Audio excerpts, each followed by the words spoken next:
Okay, so you want to buy a data center, find some flat land, put up a big beige box, fill it with servers, watch the rent come in. But here's the strange part. A data center is the only major asset class in America where a customer will sign a 15-year lease on a building that does not exist yet, on land you have not broken ground on for a service you cannot yet deliver. The demand is not a forecast, it's a contract. Signed, years early, and it is also the business where sophisticated operators, public companies, private equity funds, people who do this professionally, keep filing for bankruptcy while sitting on buildings that were fully leased. By the end of this video, you'll know exactly how that's possible, how data centers actually make money on the inside, why a signed lease from the richest companies on Earth still isn't enough to guarantee a profit, and why a data center isn't really the business almost anyone thinks it is. Data centers come in three sizes, and they are three completely different businesses. The small one is an edge or regional facility, 5 megawatts, Kansas City, Columbus, Salt Lake. You're renting to regional banks, hospital networks, county governments, people who need their servers somewhere clean and cool and 18 minutes from their office. Build cost, $50 to $60 million. The middle tier is an enterprise co-location facility, 20 to 50 megawatts, $400 million to $600 million. And then there's hyperscale, where the numbers stop behaving like real numbers. A single campus for a single cloud tenant. 200 megawatts, 500 megawatts, 1,000 megawatts, multiple billions of dollars. Now notice something about how I've been describing these. I didn't tell you square footage. I told you megawatts. That is the entire industry in one measurement change, and we'll come back to it, because it's the whole trick. The construction benchmark right now is about $11.3 million per megawatt for a standard build. 6 years ago, that number was $7.7 million. Same product, 47% more expensive. And if you're building for artificial intelligence, liquid cooling, high-density racks, the works, the shell alone runs higher, and once you add the electrical and mechanical fit-out, an AI-ready megawatt can cost 3 times what a standard megawatt costs. Here's where it gets counterintuitive. You'd assume the biggest line item in a data center is the computers. It isn't. You don't even buy the computers, your tenant does. The single largest line item is electrical infrastructure, switchgear, transformers, uninterruptible power supplies, generators, distribution. 40 to 45% of the entire budget. Cooling is second, at 15 to 25%. You are not building a technology facility, you are building a substation with a roof on it. And then there are the two costs nobody warns you about. The first one is the plug. You can own the land, you can have the financing, you can have a signed tenant, and you can still be completely unable to build because the electric utility will not connect you. In Northern Virginia, Data Center Alley, the largest data center market on the planet, Dominion Energy told developers in 2022 there'd be a 4-year wait for full power. In 2024, they extended it to 7 years. Then a state hearing pried the whole thing open. Dominion had approved 111 projects for connection through 2031, with 220 more waiting in line. Combined demand, over 70 gigawatts. For scale, Dominion's entire system, every house, every hospital, every factory in its territory, peaks around 25 gigawatts. They can study and approve about 10 applications a year. New applications arrive at 10 a month. Amazon's own estimate for how long a new applicant might wait, up to 24 years. In Texas, the large load queue at the state's grid operator hit roughly 410 gigawatts. That is about 5 times the entire generating capacity of the Texas grid.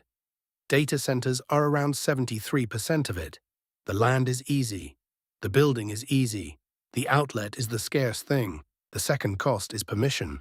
Over 300 data center bills were filed across more than 30 states this year. More than 140 local groups are actively blocking or delaying projects, tying up an estimated $60 billion in investment. And in April, Maine became the first state in the country to ban new data center construction outright. 10 years ago, communities competed to hand these projects tax abatements. Now they're passing moratoriums. The era where you picked a site by looking at a power map is over. Now the question that matters, what are you actually selling? Not space, Space is nearly free. You're in a cornfield. You are selling electricity delivered with perfect reliability inside a climate-controlled envelope, and you are marking it up. That's it. That's the business. Here's the cleanest way to picture it. Imagine a parking garage that charges you not by the parking space, but by the horsepower of your engine. A Civic pays one rate.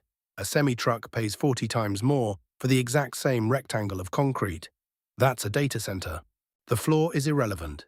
The amperage is the product, which is why every lease in this industry is priced the same way. Dollars per kilowatt per month.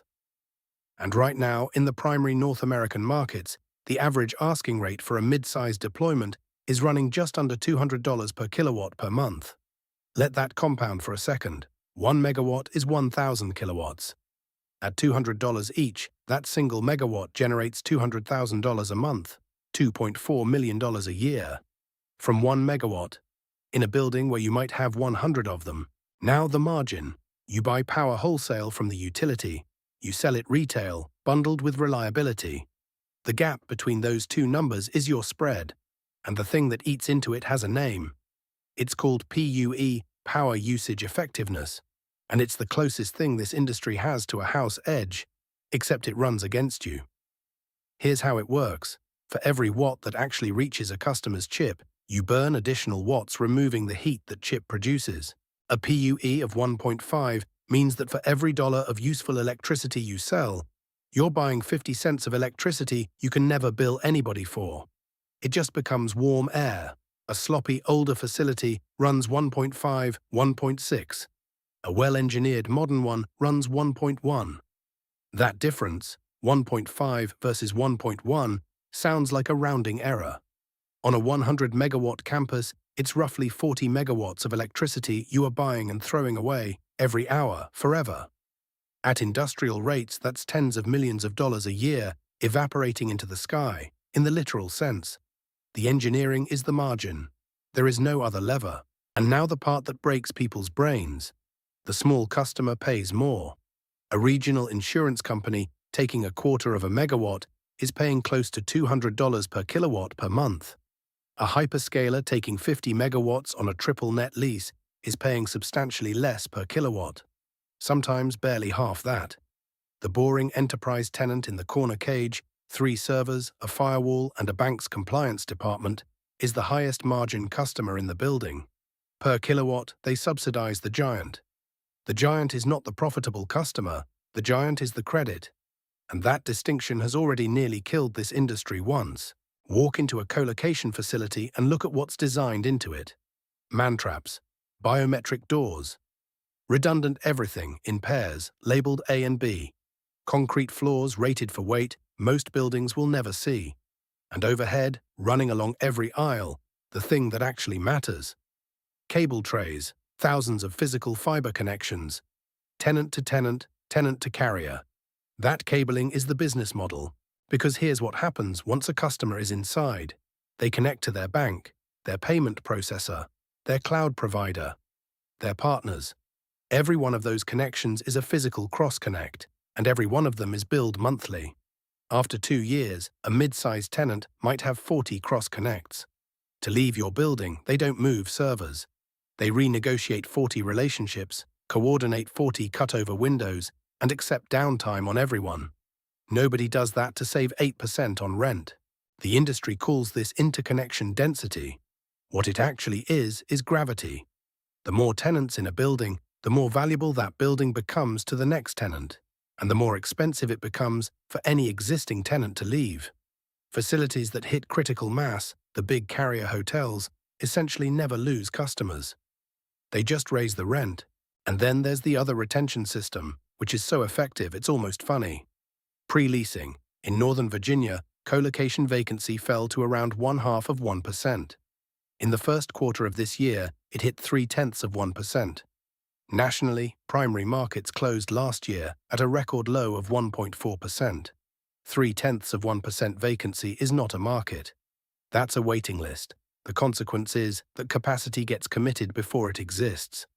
The majority of this year's capacity was already spoken for, and pre-leasing has now pushed into 2027 and beyond. Tenants are signing for buildings where the concrete hasn't cured. So think about what you own as a developer. You have a signed long-term credit tenant lease before you've spent most of your capital. In any other kind of real estate, that is the dream. In this one, it's the standard, which raises the obvious question. If demand is contractually guaranteed years in advance, how does anyone lose? At the top of this industry sit four customers.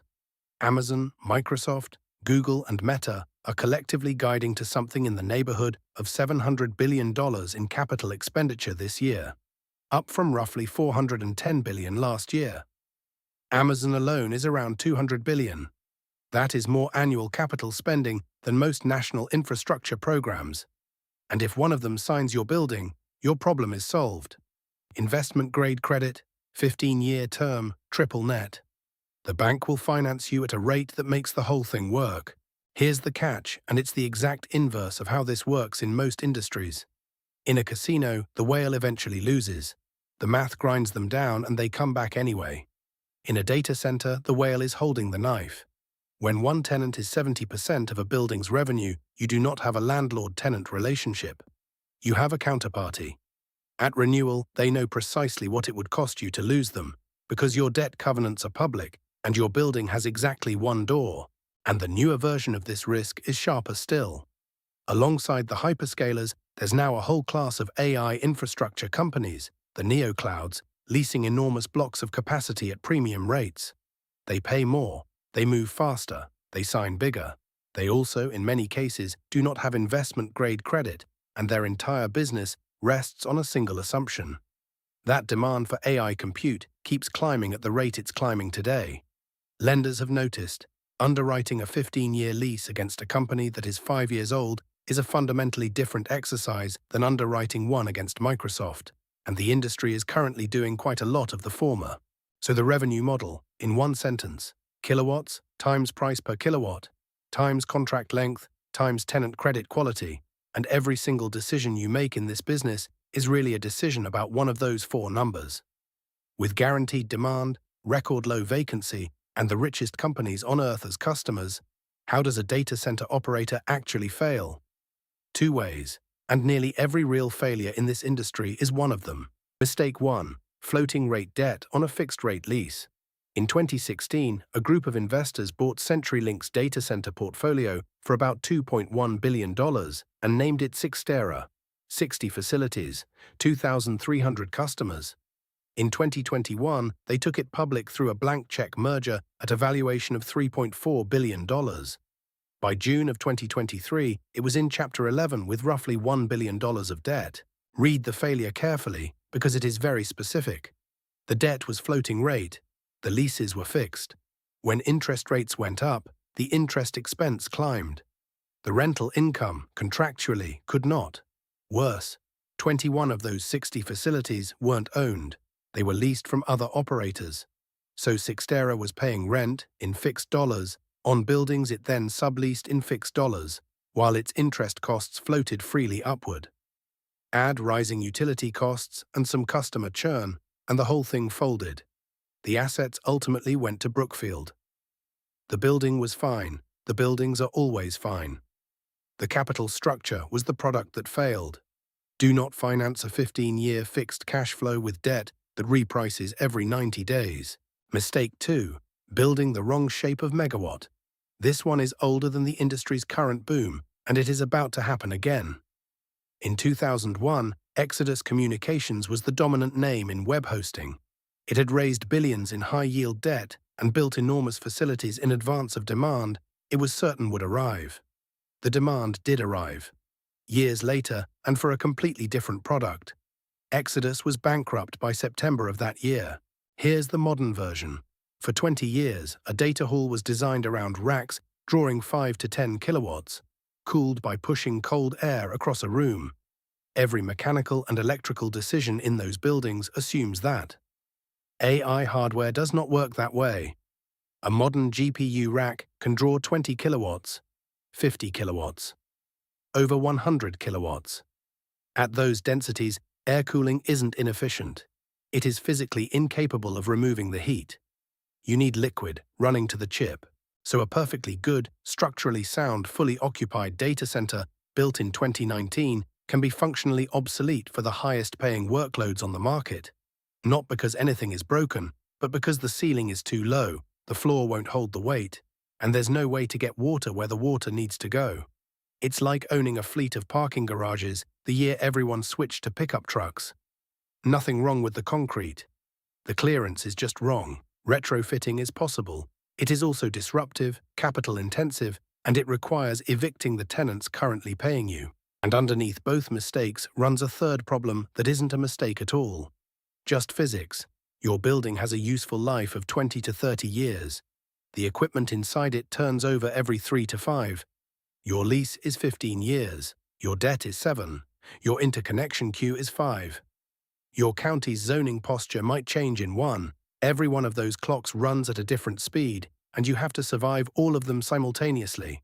Step back. This industry has the most reliable demand signal in modern business. Not a projection. A signed contract from a counterparty with $1 trillion balance sheet in a market with functionally zero vacancy. A restaurant doesn't know how many people are coming tomorrow. A data center developer knows who's coming in 2029 and exactly what they'll pay. And operators still fail at rates that would be shocking in any other kind of real estate. Why? Because the guaranteed part is the smallest part. The lease is guaranteed, the interconnection is not. The construction budget is not. 60% of the industry expects costs to rise another 5 to 15% this year. The county's willingness to have you is not. The interest rate on your construction loan is not. The technical specification your tenant will demand at renewal is not. The revenue is a contract. Everything underneath it is a race against clocks you don't control. That's the whole trade. Certain revenue against uncertain everything else. All right, 2 scenarios, real numbers. Scenario 1, $60 million, 5 megawatts, Tier 2 market. You build a regional colocation facility, $60 million all in, with land and soft costs. You lease up to 80%, 4 megawatts sold, at around $160 per kilowatt per month. That's roughly $7.7 million a year in revenue. Operating costs, power, staff, maintenance, insurance, property tax, take about 40%. You're left with something in the range of $4.5 million a year of net operating income. On a $60 million building, that's a yield of 7.5%. 13 years to earn your money back in cash. Which sounds mediocre, and would be if cash were how you got paid. Scenario 2, $1.2 billion, 100 megawatts. Hyperscale campus, same math, different order of magnitude, 100 megawatts at roughly $11.5 million per megawatt. $1.2 billion. You sign a single investment-grade tenant on a 15-year triple net lease at $120 per kilowatt per month. 100,000 kilowatts. That's about $144 million a year in rent. And because it's triple net, the tenant pays the power bill directly, so your operating costs are minimal. Net operating income, call it $128 million a year. On a $1.2 billion build, that's a yield on cost of around 10.5%. Now here's the reveal, and it's the whole video. You did not make $128 million. Stabilized data centers with credit tenants trade at capitalization rates around 6%, which means an asset producing $128 million a year is worth roughly $2.1 billion. You built it for $1.2 billion. You created $900 million of value. Not over 15 years of collecting rent. On the day the tenant signed and the building came online. That is the actual business. Not electricity, not compute, not rent. You are in the business of converting a signed lease and a grid connection into an institutional-grade asset and selling it to a pension fund. The rent is the excuse. The valuation is the product, which explains everything else in this industry, including why it's so aggressively financialized. In 2021, Blackstone bought the data center operator QTS for about $10 billion. Within a few years, that position was reportedly worth a multiple of what they paid. Not because QTS started charging more for electricity, but because the assets it controlled had become scarce.